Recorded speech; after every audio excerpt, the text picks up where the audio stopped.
그 검찰에서 목표를 정하고 이렇게 한다라고 했을 때 남욱 주임께서 협조를 좀 하지 않았습니까? 네. 근데 이제 검사들이 원하는 답을 했을 때 검사들의 반응이 어땠었나요? 뭐 그 답을 해야 이제 그 다음으로 넘어가니까. 그래서 대부분 제 조서를 보면 뭐 시장님이 지시하시지 않았겠냐. 뭐 그랬을 것 같다. 뭐 제가 직접 그 자리에 있지는 않았지만 뭐 승인권자니까 뭐 그러지 않으셨겠냐. 뭐 이렇게 답변이 돼 있는 이유가 뭐 결국은 뭐 여기 계신 분들 다 아시겠지만 당시에 이재명 대통령을 어쨌든 수사에서 기소하는 게 목적이었기 때문에 대부분의 조서들이 그렇게 작성돼 있는 걸로 알고 있습니다. 알겠습니다. 그 검찰들이 원하는 답을 해준 이후에 뭐 주변 지인들에 대한 동거래 조사나 아니면 뭐 여죄나 이런 부분에 대해서 더 이상 추가적인 수사는 진행을 안 했던 거죠, 검찰이. 그 부분에 대해서는 더 이상의 수사는 없었습니다. 그렇게 수사를 안 하다 보니까 더욱더 협조를 하게 된 것이죠. 뭐 그런 면도 있고 일단 이제 명확하게 김만배 회장님하고 유동규 본부장을 비교해 보면 김만배 회장님은 별건으로 5번의 영장이 발부되셨고 뭐 그중에 2개는 무죄를 받았지만 검사님들 하시는 말씀이 김만배는 봐주지 않겠다. 두고 봐라.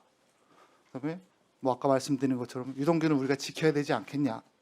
근데 결과가 이제 판이하게 다르니까 뭐 죄송스러운 말씀이지만 제 입장에서도 그런 것들을 옆에서 협조할 수밖에 지켜보면서 없었다 그런 거죠. 그렇습니다. 그 뭐 남욱 증인께서 이재명 당시 이제 성남시장이나 아니면 뭐 정진상, 김용 이런 인물들을 언급할 때 검찰들이 그거에 대한 뭐 의심이나 그게 맞는지 이런 확인이나 이런 절차는 전혀 없었습니까?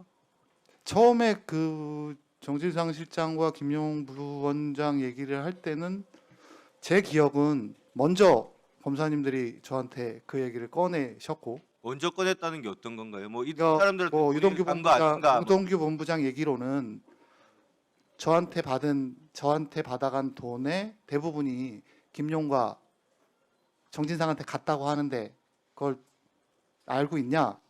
그래서 처음에는 전 잘 모른다 했더니 왜 모르냐? 녹취록에도 나와 있고 뭐 이런데 유동규가 그렇게 계속 얘기하고 유동규가 너한테 그 당시에도 계속 이 돈은 내가 갖는 게 아니라고 얘기를 했다. 근데 그건 맞다. 내가 갖는 게 아니라고 얘기한 건 맞는데 그 당시에 정진상 김용 얘기를 들은 적은 없다. 했는데 이제 계속 그렇게 얘기를 하니까 뭐 이제 나중에는 제가 그 얘기를 들었는데 기억을 못 하는 건가? 이제 이렇게 사람 기억이 그렇게 네네. 되더라고요. 뭐 그 그런 상황이 있었습니다. 검찰에서 먼저 유동규가 그런 얘기를 꺼냈다고 했나요? 저번 기간 보고 때는 남욱 증인이 먼저 형들 얘기를 꺼냈다라고 또 그러던데. 그러니까 이제 그게 재판 과정에서 문제가 됐는데 제가 구속돼 있다 보니까 이제 확인이 안 돼서 네. 기억으로 말씀을 드리겠습니다. 제가 처음 김용 부원장, 정진상 실장 얘기를 꺼낸 게 2022년 11월 1일이랍니다. 조서에 남아 있는 게 제 기억이 그렇습니다. 네네네. 그리고 제가 처음 그 얘기를 꺼냈다고 하더라고요. 그리고 나서 제 얘기를 듣고 2022년 11월 21일 날 유동규를 불러서 조사를 했대요. 검사님의 설명은 그렇습니다. 네네네. 제 기억과 달리 근데 조사를 받을 때는 유동규가 먼저 실토를 했다 이렇게 그 질문을 받았다는 거죠. 그렇죠. 그렇지 않으면 그 전 1년이나 지난 사건을 갑자기 제가 목표가 거기는 저는 뭐 잘 알지도 못하는 분들인데 뜬금없이 제가 김용 부원장하고 정진상 실장 얘기를 먼저 꺼냈을 일은 사실 만무하지 않습니까?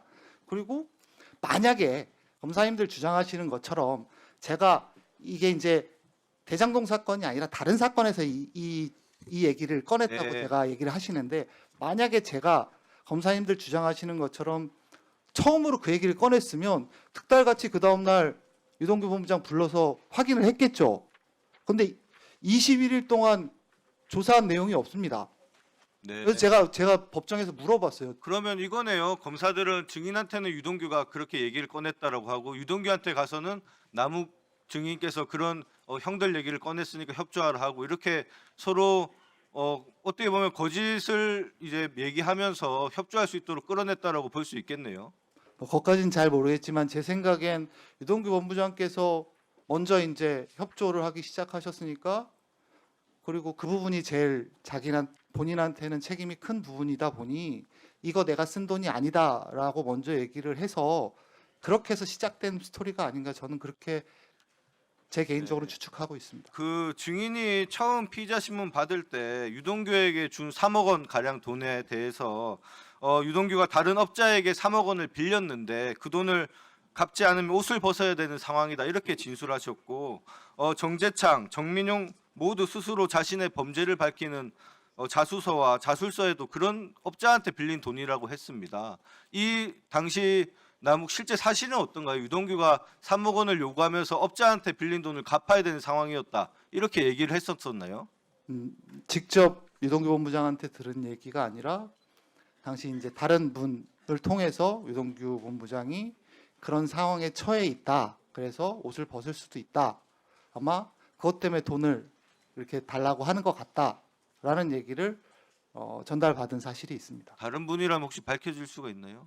말씀. 당시 시의회 의장이셨던 최윤길 의장께서 최영길 의장이. 전달해 주셨습니다. 그러면 당시에 이제 유동규의 개인 채무 때문에 돈을 주는 걸로 생각했었지, 뭐 정진상이나 김용한테 준다는 생각은 없었던 거죠. 그러니까 그렇기 때문에 10년이 지나고 나서 이 사건이 불거졌을 때도 그 기억만 있었지, 뭐 정진상 실장님이나 김용 부원장 얘기가 머릿속에 없었던 이유는 그 당시에도 그 얘기를 들은 적이 없었기 때문에 제 기억에 없었던 거 아닌가, 지금 그렇게 생각하고 있습니다. 그 사실은 본인도 그 지금 이 사건과 이 조작 수사의 최대한 피해자인데 어떻게 보면 또 협조를 하면서 다른 피해자들을 또 양산하지 않았습니까? 그 점에 대해서 어떻게 좀 생각해요? 뭐 그 부분에 대해서 당연히 제가 책임져야 될 일이 있다면 당연히 책임지겠습니다.